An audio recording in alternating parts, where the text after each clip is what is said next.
O God, who blesses the earth with water, bless us with the rain of your presence, so that we might feel your touch in all that we do and are. Amen.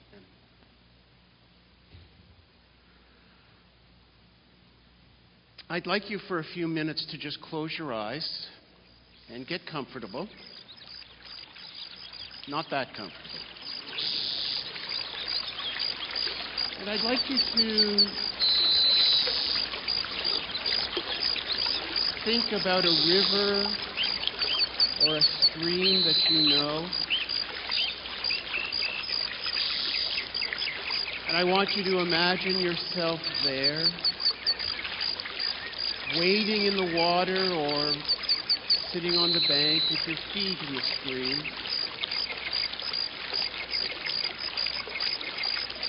I want you to feel it passing over your feet, soothing them and cooling them, taking away the heat of the day.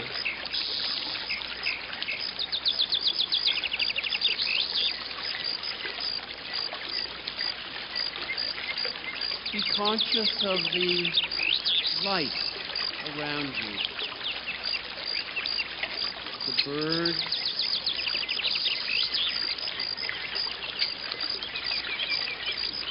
the trees and the grasses,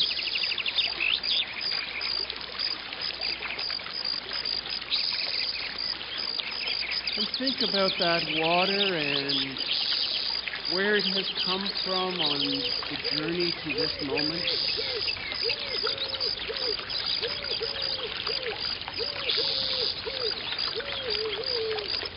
Think about where it will go before its waters are mingled with the waters of the great oceans of the world.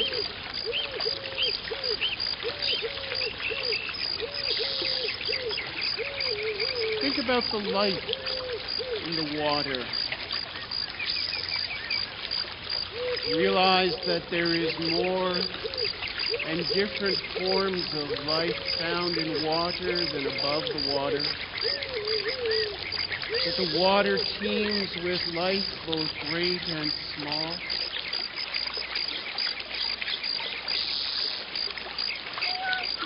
And that because of the water, you yourself have life. And give thanks to God for that place where you celebrate the gift of water.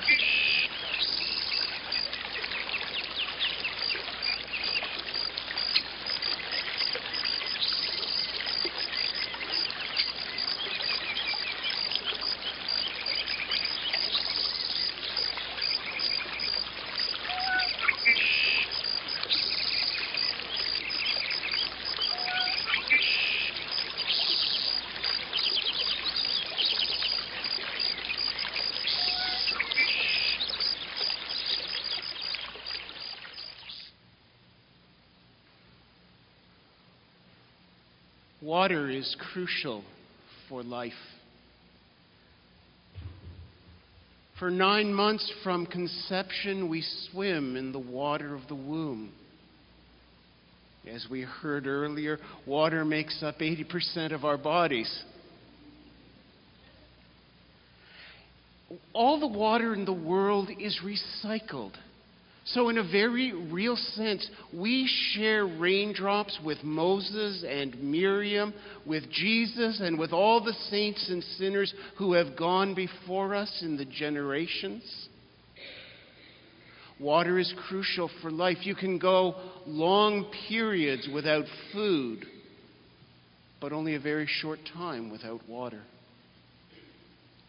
Water pulses through all of creation, and yet, in a very real sense, we live in the water of life from conception until death, and we're not always aware of it. We're not always aware of the ways in which water brings life. Rivers fascinate me, much more than oceans or lake. It's one of my little idiosyncrasies, hopefully one of the less dangerous ones. Rivers fascinate me. The notion that they've been someplace and they're going someplace else. And for so much of history, they have been the ways in which we have moved about this planet. How many of you have ever been in a canoe or a kayak? Hands up. On the river. Okay? You share with generations of people going far back beyond the European arrival the ways of moving about this country and this continent. Long before there were railroads or highways or flight paths, people used the rivers to move about. And in some parts of Africa and Asia and South America, it is rivers today that provide the corridors through otherwise impenetrable jungles. In some parts of the world, the ebb and flow and overflow of rivers is what brings life. If you go to Aswan in southern Egypt, you can see something known as the Nilometer. It's something which was there in Roman times, and by it, officials could determine the height of the Nile at the spring flood time, and they would know far upriver how much the Nile would overflow its banks. Because it's the overflowing of the Nile's banks each year that keeps the desert at bay. No overflowing, no moisture, no nutrients, no crops, starvation. And so while you and I are perhaps more used to pictures of the overflowing of the Red River Valley or the Saguenay, for example, causing suffering and misery, in other parts of the world that same overflowing is the gift of life.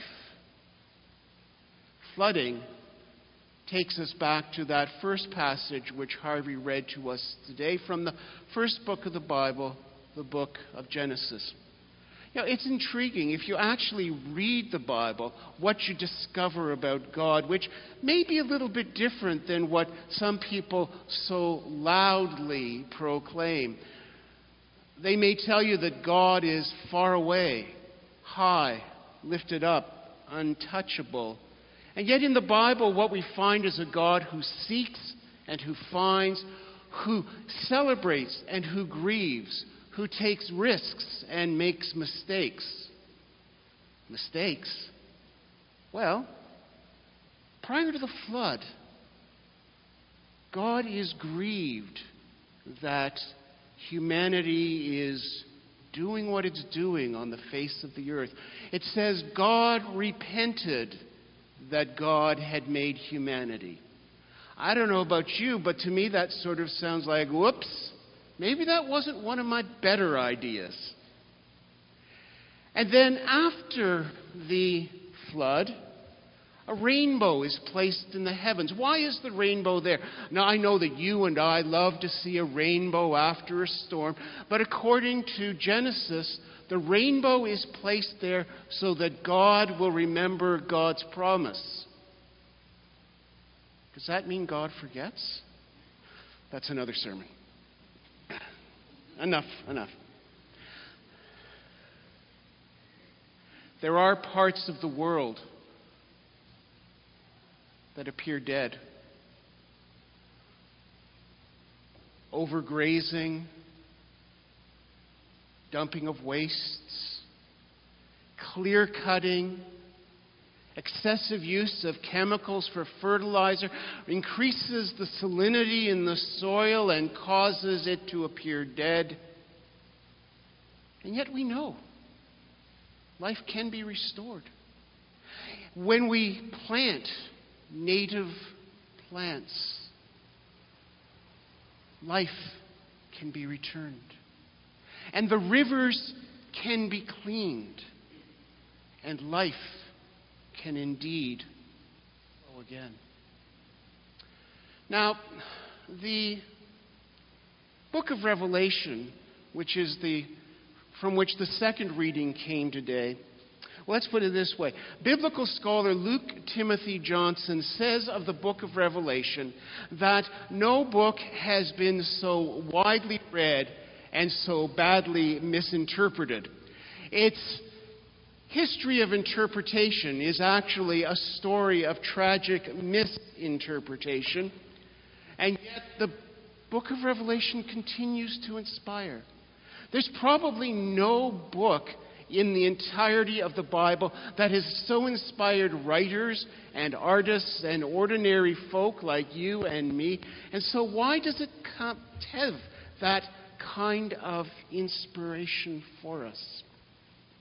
Well, I think part of the reason is because we share context.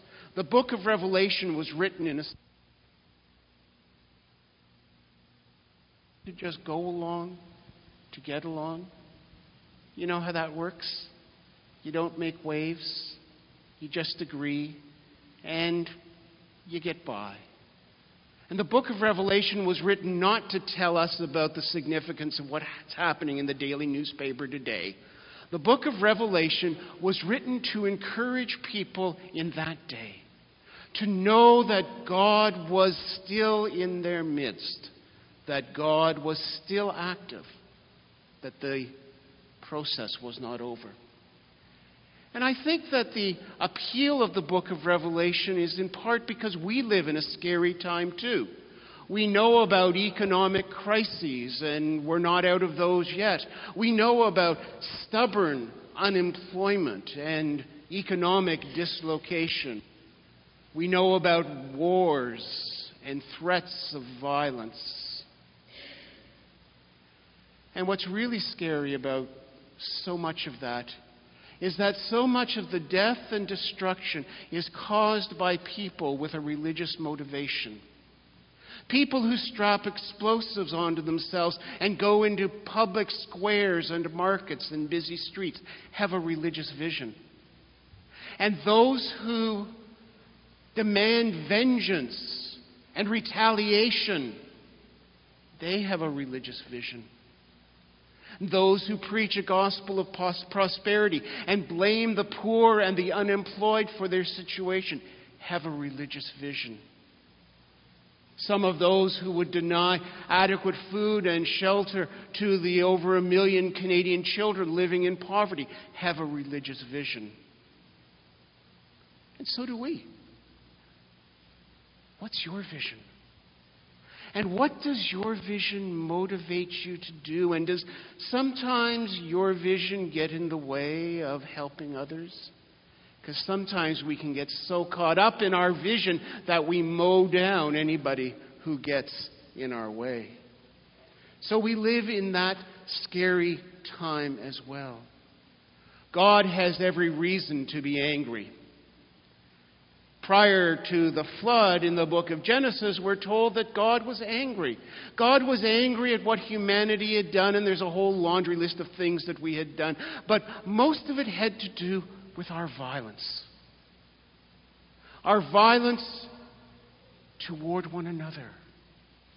Our violence towards the creation. And what's changed? We still glorify the wrong things. We celebrate those who trample others. We think of taking the prize before somebody else gets it. We ignore the weak and the vulnerable